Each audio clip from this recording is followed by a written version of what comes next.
Welcome everyone on this webinar about avoided emission. We are today with Carbon4 Finance and also the representatives of the Net Zero initiative. Today we are going to talk about the different parts of the of the group of Carbon4 and how we address the avoided emission. But before beginning, let me just introduce the speakers. So we have Rodrigo Barana, who is Senior Manager, Head of Carbon Neutrality Practice at Carbon4, within the Net Zero initiative, which he will present. We have Lucie Mosé, Climate and Biodiversity Data Sales at Carbon4 Finance. We have Pierre-Étienne Bonjean, Head of Methodology and Research at Carbon4 Finance, and myself, Head of Sales and Advocacy at Carbon4 Finance. So as you have noticed, we have different kind of entities within the group Carbon4. And before talking about specifically avoided emission, I will just put a little context about the ecosystem of Carbon4 Group. So Carbon4 has been created more than 70 years ago by Jean-Marc Jancovici, a climate expert, and Alain Grandjean, an economist. And at the beginning, they have built on first the advisory part, so Carbon4 consulting part. They are beginning with a lot of carbon footprint exercise, but as you know, when you touch carbon footprint, you touch directly the strategy, the adaptation, and the resilience of the company. And hence, they have developed this also corporate strategy advisory part and different methodology and tools on decarbonation and on adaptation. If we follow chronologically, what has happened is that in 2016, some financial actors, so Euronext and Mirova, asked to have directly qualitative and quantitative data to address their measurement of climate risk. And in 2016 was created Carbon4 Finance, which is the climate and biodiversity data provider of the group. And Lucie will present to you our different activities and methodologies. And step by step, we have noticed that, of course, it was very important to accompany, to provide data, but it was also very important to provide training and to help all employees to understand the decarbonization, the different key elements on the different sectors. And hence was created Carbon4 Academy with a different training approach on climate and on biodiversity. And also the MyCO2, which is an interactive tool to be able to understand and to measure your own carbon footprint. Last but not least, we have another initiative called IF, which is an initiative which aims to construct a scenario analysis, prospective scenario analysis. If you know a bit what is done, for example, in the NGFS, it's quite similar, but with one big difference is that we take into account the planetary boundaries. So it's quite important to know that there are not infinite resources, and hence we reconstruct scenarios with different partners, be it corporate, academics.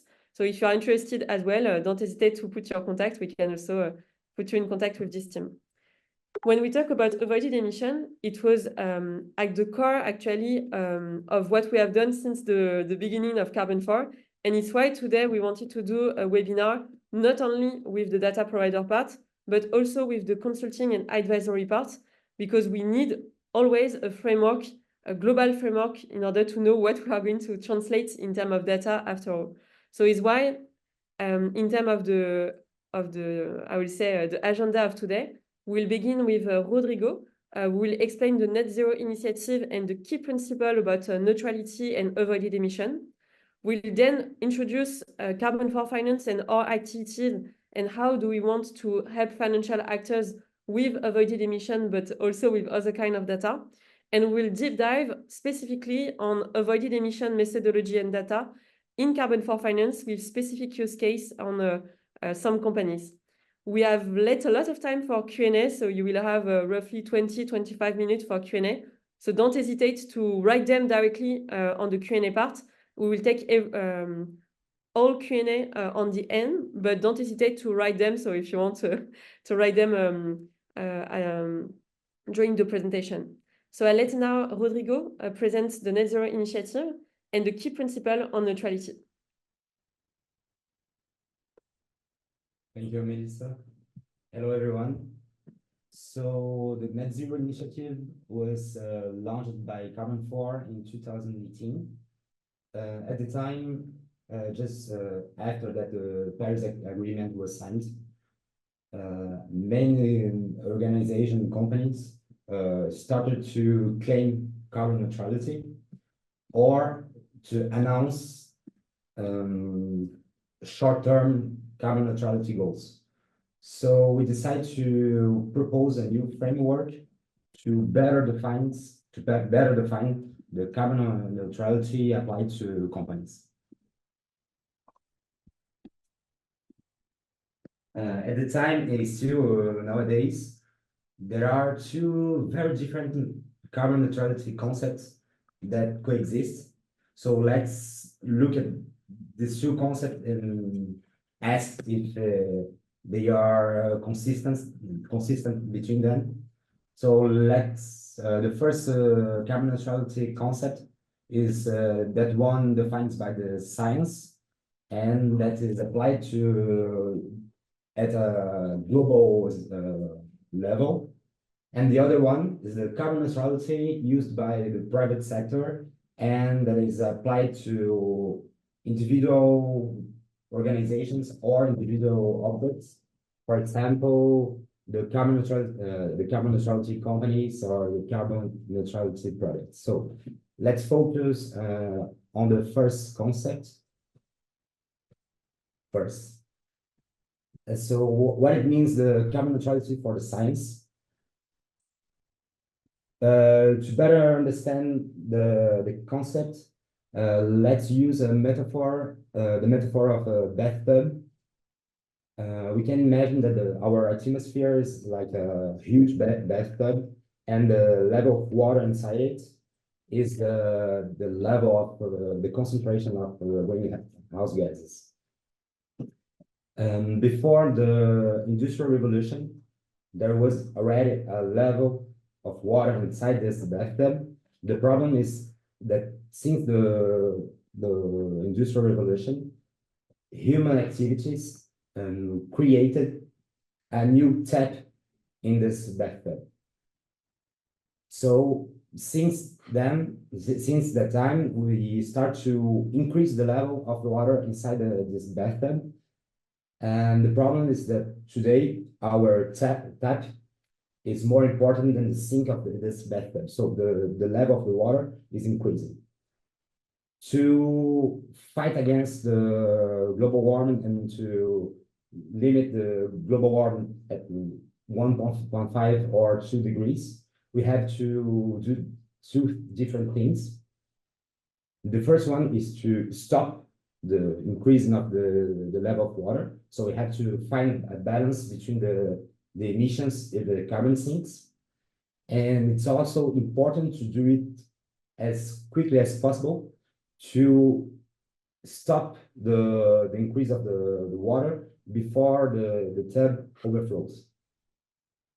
So our second goal is the temperature goal, the level of the bathtub. To do so, there are different pathways that are possible to limit the global warming under 2 degrees. Here we can look at two different scenarios, very different scenarios from the IPCC. And what we can see is that in all the scenarios,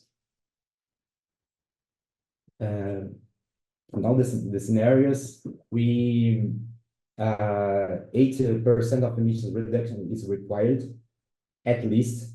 In the first one, for example, we need 90% of the reduction, but at least 80% of the reduction, no matter what we do.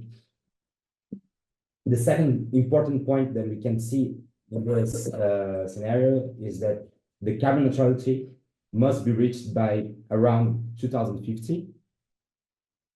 And if we focus on the carbon sinks, we can see that the natural sinks in brown on the graphics are limited. We cannot develop natural carbon sinks as we want.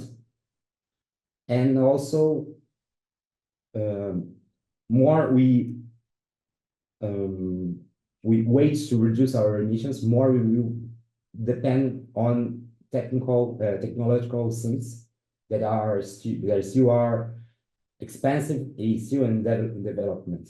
So it's not sure to have this quantity of technological things the next decades. Now we can look at the second concept of carbon neutrality applied to individual companies or individual objects. So this concept is based on the logic of measure, reduce, and compensate. And we have some issues in this logic. The first one is that the measure is often incomplete. It means that we can see some carbon neutrality claims based on scope 1, 2 compensation only, or incomplete scope 3 compensation. So we have one issue here. The second one is that the level of reduction is often insufficient.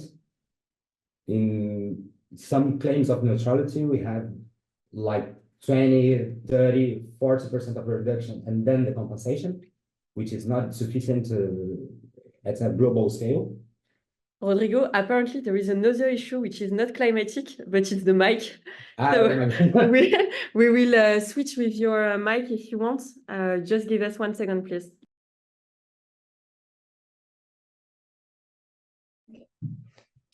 Is it better now? It's the best we can do anyway. Okay. Yes, better. Okay. So the second issue is the level of reduction that is often sufficient. And finally, the third issue is to see the compensation as the magical solution for a carbon strategy. And we can also identify some issues in this general notion of carbon neutrality.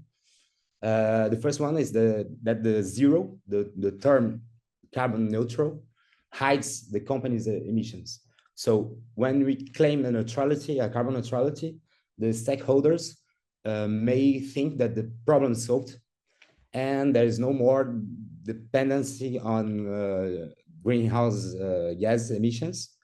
What is an issue? Because even if we claim carbon neutrality, the companies still depend on GHG emissions, and they are still exposed to transition risks. So it's not a good idea to hide these emissions with this concept. Other issue is that, as we saw for the science, the carbon neutrality has another meaning. And finally, the concept of this individual carbon neutrality is not universalizable. It means if all the players in the world decide to follow these logics, we will not have enough natural carbon sinks to compensate all emissions. So what we propose, what the Net Zero Initiative propose, to companies to contribute to this global goal of carbon neutrality. So as we saw, we have we can act on two different levers. The first one is to reduce emissions. So in this first lever, each company, each organization can first and most important reduce its own emission. So what we call the pillar A of the carbon neutrality contribution. The organizations can also help other players to reduce their emissions, what we call the avoid emissions in the pillar B. And finally, an organization can also help to develop carbon sinks, our pillar C in the Net Zero Initiative framework. So we can analyze the contribution of an organization in these three pillars. where we can find the pillar A, the reduction of scope 1 and scope 2 and 3 of each company or organization. In the pillar B, there are two different ways to contribute to with avoid emissions. The first one is inside the own value chain of the company by selling services and products that will help other players to decarbonize it. Or we can each organization can also finance projects outside their value chain to help to reduce emissions. And in the pillar C, we can there are different levels of carbon sink developments. There is the direct removals, indirect removals, and also the financing projects to develop carbon sink. But today,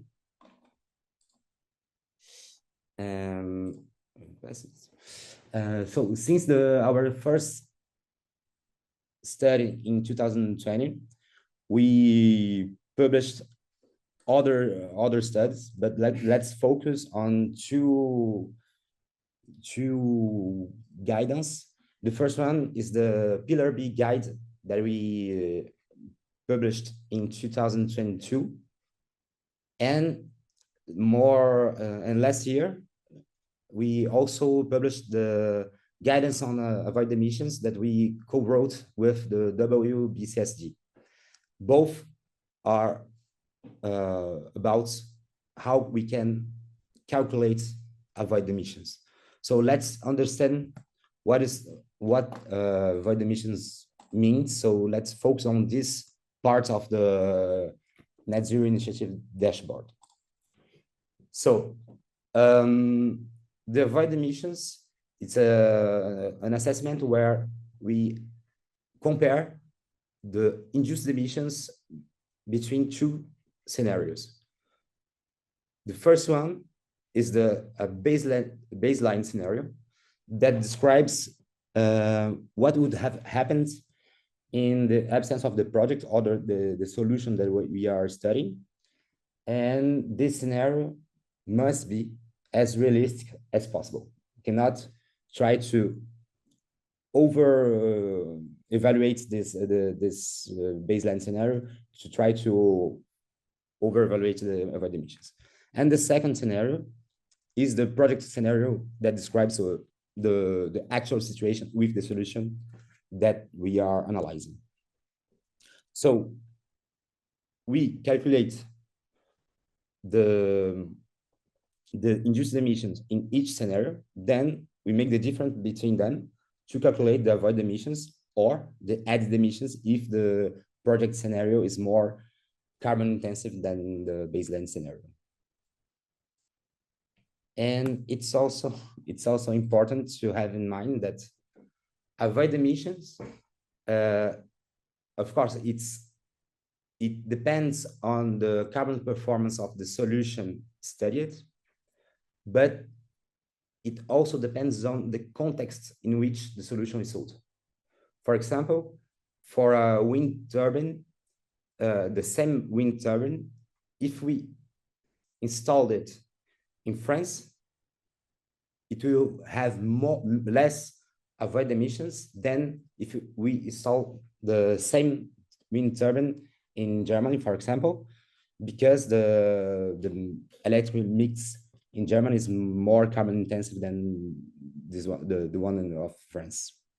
So it's important to keep in mind the importance of the carbon performance, but also the context to calculate the avoid emissions.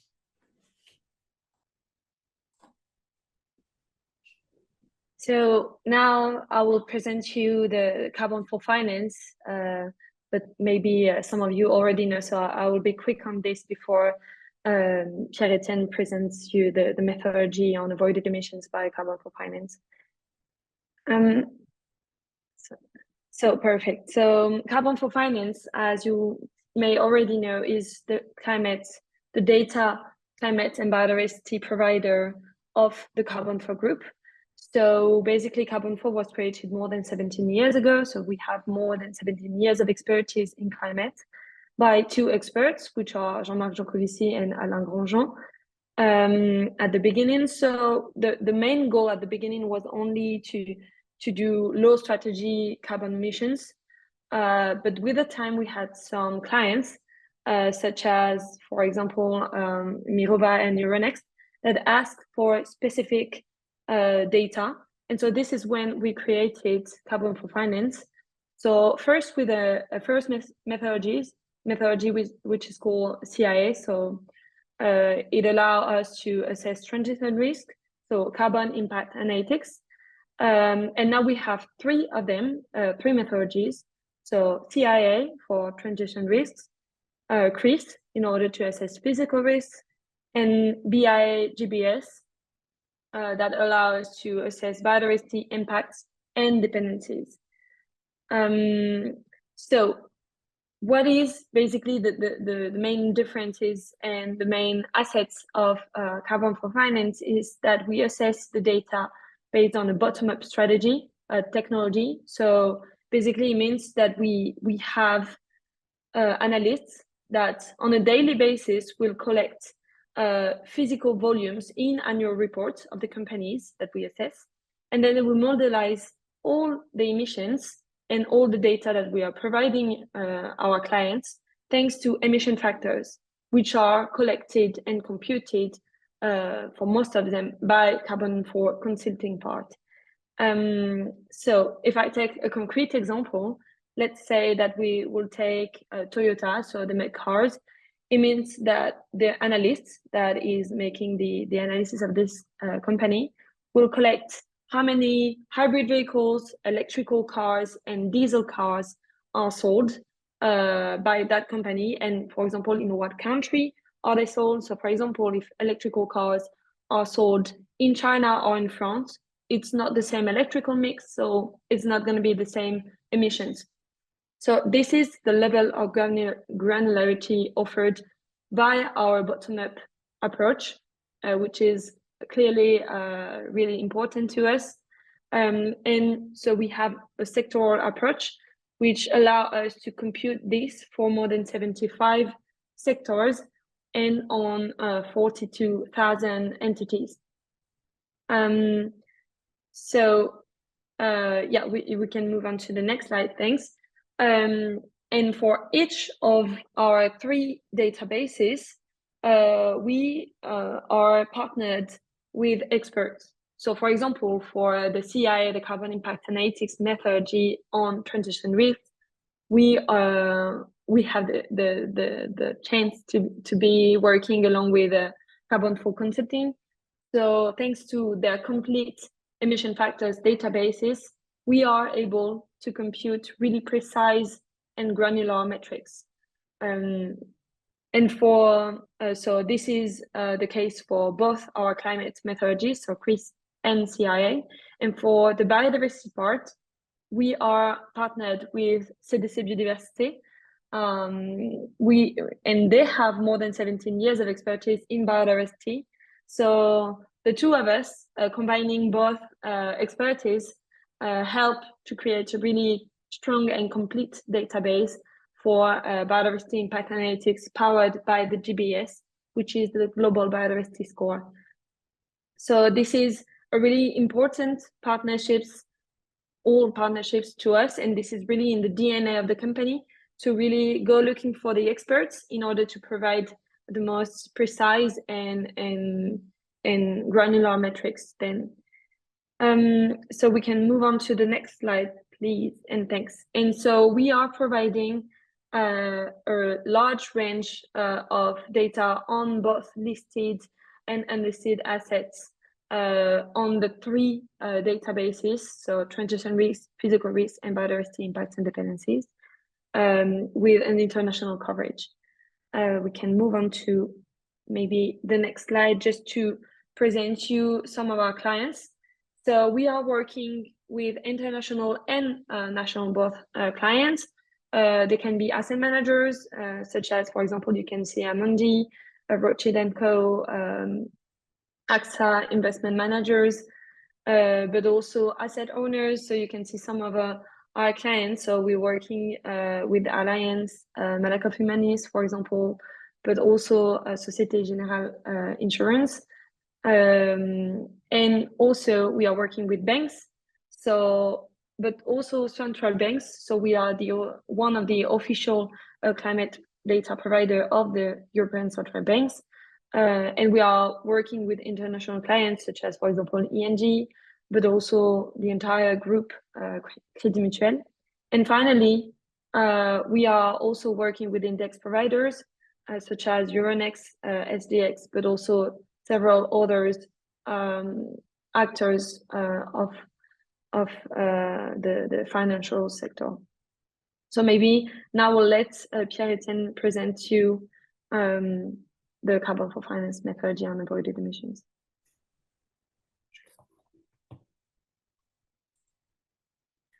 Thank you very much, Lucie. Do you all hear me?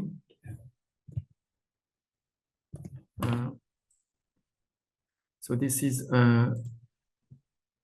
Pierre-Etienne speaking. Okay. Slight issue with the video. So Pierre-Etienne speaking from Carbone4 Finance. Thank you very much, Lucie. So now I will briefly present you the overall framework of the Carbone4 Finance analysis and how we dedicate it to the specific topic of avoided emissions. This slide presents the overall framework through which we analyze the company climate transitions, contributions and risks. And it's based on 3 legs, if I may say. We analyze the company through its past performance, its current performance, and its future performance.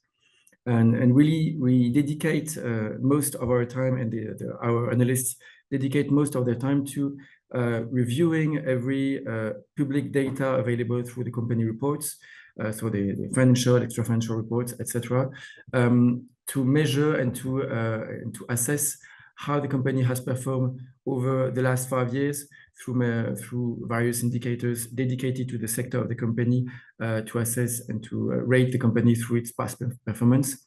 Then we do the same for the current performance. So basically, we have other indicators dedicated to really what's going on and what are the company's achievements with regards to climate transition as of the current period.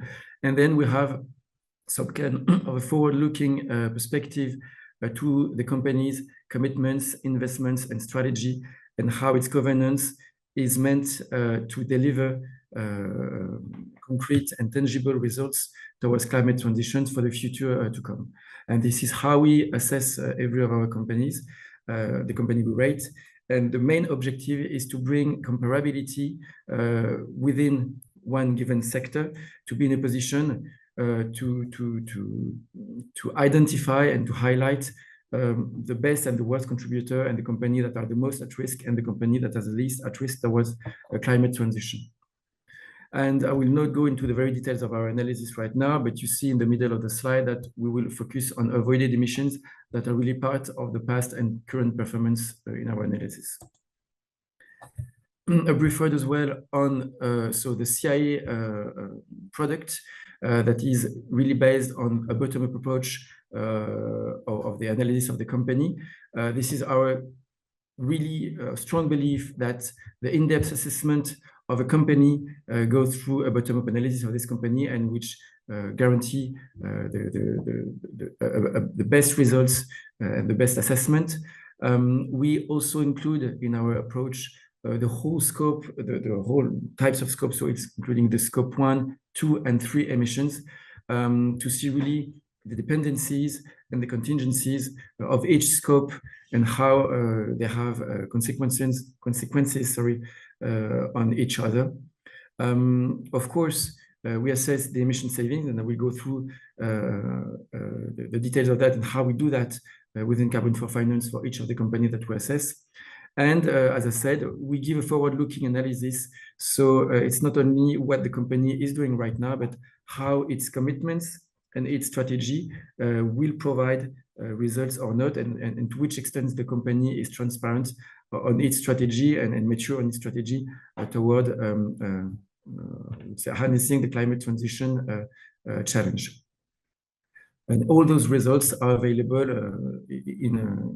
through our products that Lucie has described just before. This is just an overview of the well-known scopes 1, 2, and 3, and which specific activities they cover from an upstream or downstream perspective for the scope 3. This is just to say that every of our methodology and sources are based on the GHG protocol, and we are really focused on being as conservative and as precise as possible as those overall and well-known frameworks. And sometimes we may go in some more details, some more granularity, but at least we based our work on the well-known world accepted framework. So we'll go briefly on that. You have already seen the small chart on the right. Rodrigo has detailed it just before. But how do we how do we assess avoided emissions in a practical way rather than in a theoretical way that the little charts would say? It's basically for each company, we assess what would be the reference situation. And is this reference situation described and detailed and documented in a reference scenario? So what is the prospective view that a company could belong to because of its sector, because of its activity, because of its customer base, etc., etc. So what is the reference scenario on which we could base our calculations? And if not, or at the same time, what would be the solution that could be substituted to what already exists? So, for example, if I replace, I don't know, an electric car because I'm leasing a full set of thousands of cars for my employees, and I replace those thermic vehicles by electric vehicles, what would be the avoided emissions that I could leverage on by changing my fleet of cars? So this is really, or if I, for example, the wind turbines that we'll go into more details after, if I provide lower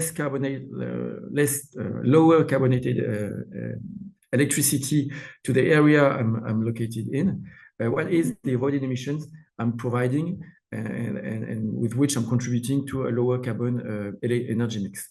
So this is really what we're focusing on, because once again, we based our analysis on already available data, public data, in order to bring the same level of comparability with every companies of a sector.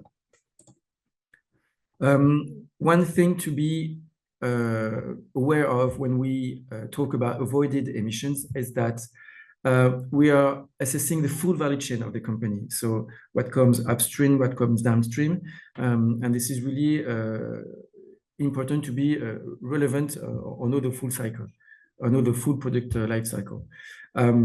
We have a sector approach, meaning that if you generate electricity, you will not have the same calculations and scenario and solutions to assess avoided emissions than if you are, I don't know, bringing electrical equipment or building equipment for the real estate sector. So all this means that we have dedicated methodology for each sector that really looks and seeks for transparency and relevancy for each company we assess. And on the right side, there are many specificities linked to avoided emissions. Avoided emissions are not deductible from induced emissions. So this is really something that is key. They not cancel out each other. So if it's not because, for example, you don't use your air conditioner somewhere, that you can use it somewhere else. It would be very simple to do that kind of things. And we can't be that oversimplistic in our calculation.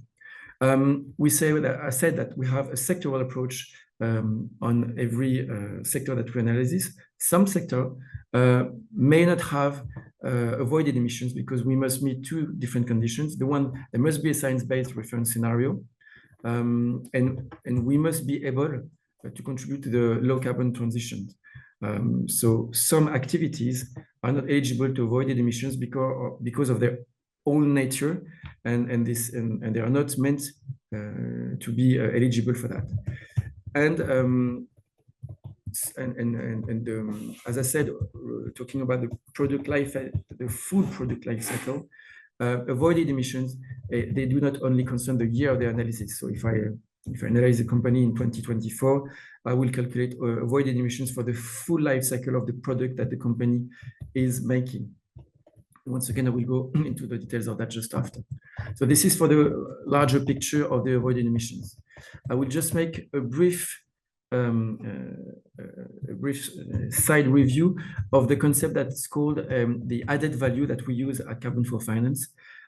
So this one is a bit wordy, and I will go through the next slide just after, just to say that in order to deal with double accounting or triple accounting, we have defined a level to which the company is contributing in terms of emissions to the whole set of emissions. So, for example, if you are a train maker, and if someone else is running the train, and if someone else is managing or leasing the train, you may have a different part of the overall emissions that is produced by the train. So we calculate that as a percentage, and we apply this percentage to the use of sold products, to the scope 3 emissions of the company. And we believe this value chain approach reflects in a better way the transition risk of the company. And hence, thanks to our overall weighting of the company, we avoid any double or triple counting of the emissions. And we are able, once again, to compare one company with another with the same level of granularity, the same level of transparency, and the same level of comparability in the end. So just a small drawing to know how to see how it would work. If you're a company A, B, and C, or on all the value chain, and the company A makes 100 of revenues out of some purchases, maybe not 0, but that's for the example. Same for company B, they purchase what company A makes, and same for company C. And at the end of the day, we have 500 tons of CO2 equivalent that are produced. Given this approach, for company B, that generates 30 euro revenues based on 100 euros of purchases. So basically, it's value added. The share in the overall total is 20%. We will grant 20% of the overall emission to company B. And hence, company will be made responsible or identified as responsible for 100 tons of CO2 equivalent out of the 500 tons that are computed and estimated. So this is the idea of the value added beside, and you will see that it's useful for our approach. So now we'll take the use case of a company operating in the energy equipment sector. So it's a fixed use company. I made up the name just a few days before. So it's called Elec Makers, and they're producing wind turbines, for example. So how we will assess the avoided emissions of this company? So we will compare the carbon intensity of the electricity with the current power generation assets. So basically, as it's an international company, we will make the comparison between the electricity that's provided by the company with the electricity that is already available and that will be available as the wind turbine will be operating. We have a baseline scenario, and we have some lifetime expectancies because, as I said, we will look at the full product life cycle period. And for wind turbine, our assumption is that it will operate for the next 25 years. And the avoided emissions will be located in the scope 3, on the downstream scope 3. And this is how we will calculate it. We will calculate the average intensity of the carbon equipment. We'll compare it with the carbon intensity, our scenarios, and of course, we'll take into account the energy that is produced.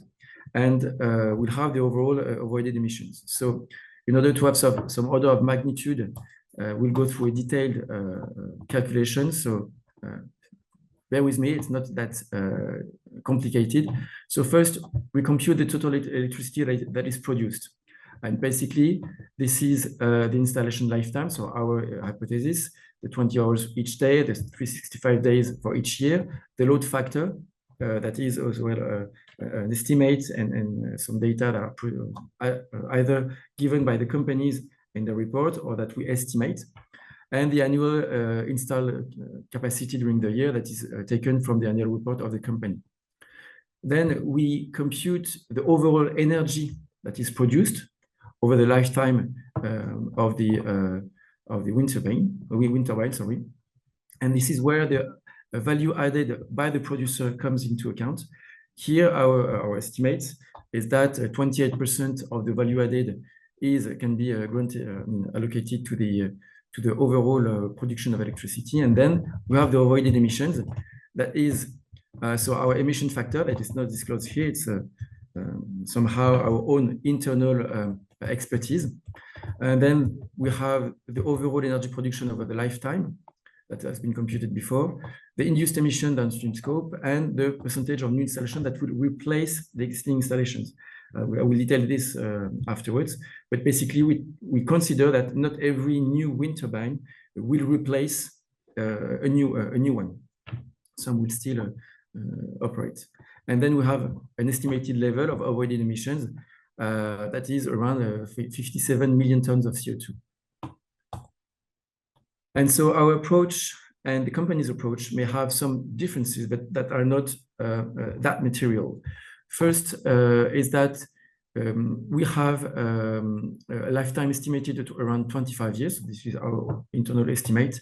And the expected lifetime given by the company is 21 years.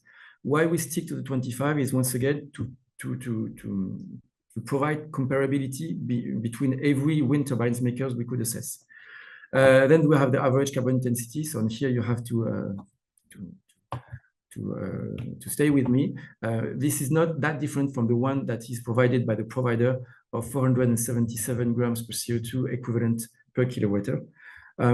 So here, just for you to have another magnitude, we are around 10%-15% of difference between this producer, which is not that different and doesn't generate that much difference, once again, for the sake of comparability. The asset value, so I've said it, this is our approach. This is one level, but we have different asset value levels for every of the sectors and every of the company that we analyze. And here the 44% is that we consider only 44% of the company's installations, so that will replace the existing park. So you don't replace the whole park of wind turbines every time you produce a new one. And so this is our approach to be as conservative as possible given the reference situation. And eventually, if you take a step back and you look at avoided emissions, so an average of level of avoided emissions for each company, and and for each sector.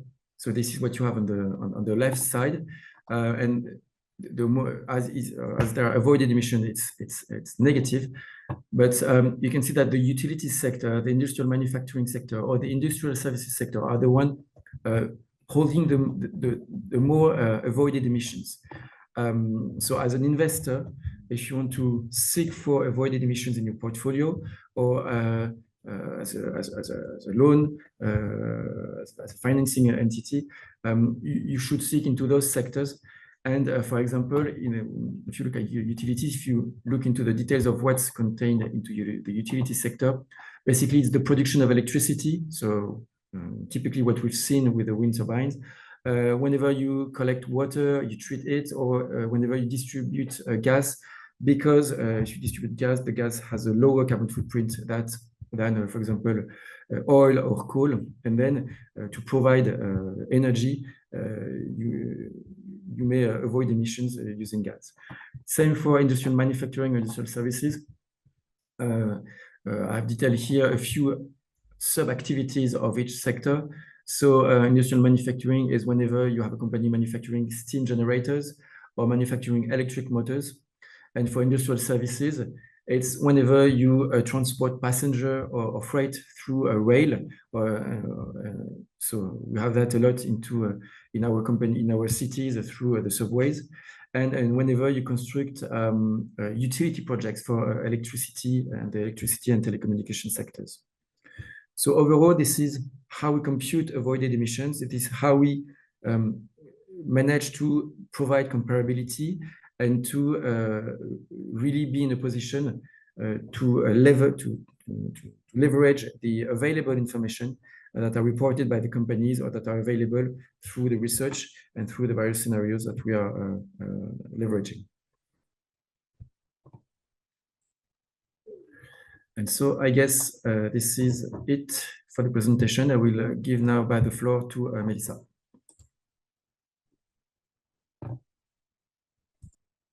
Thank you very much. We have seen that there was a lot of questions, so we'll take them as much as possible. If you can put them in the Q&A part, it's easier. We look also at the chat, but it will be easier.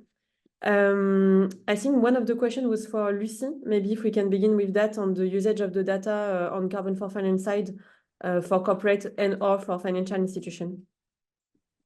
Yeah, thanks, Melissa. So I'm reading the question. It was a question for Lucie. Can CRIS and CIA be directly used by companies, or are they designed only for financial institutions? So many thanks for this question. Indeed, it really depends.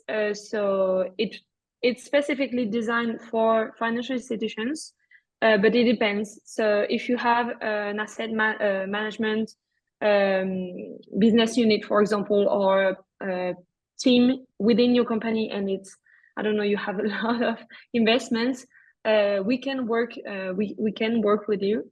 And also we are selling research papers, sector research papers to corporates. So if you are, for example, I don't know, in the ICT sector and you want to have a benchmark, a sectoral benchmark, we can definitely talk. We also sell, if you need some specifications regarding the methodology on your sector, we can also discuss this. So yeah, I hope this answers your question. I wish you a nice afternoon and a nice week, and thank you very much for attending. Thank you. Thank you. Thank you, bye.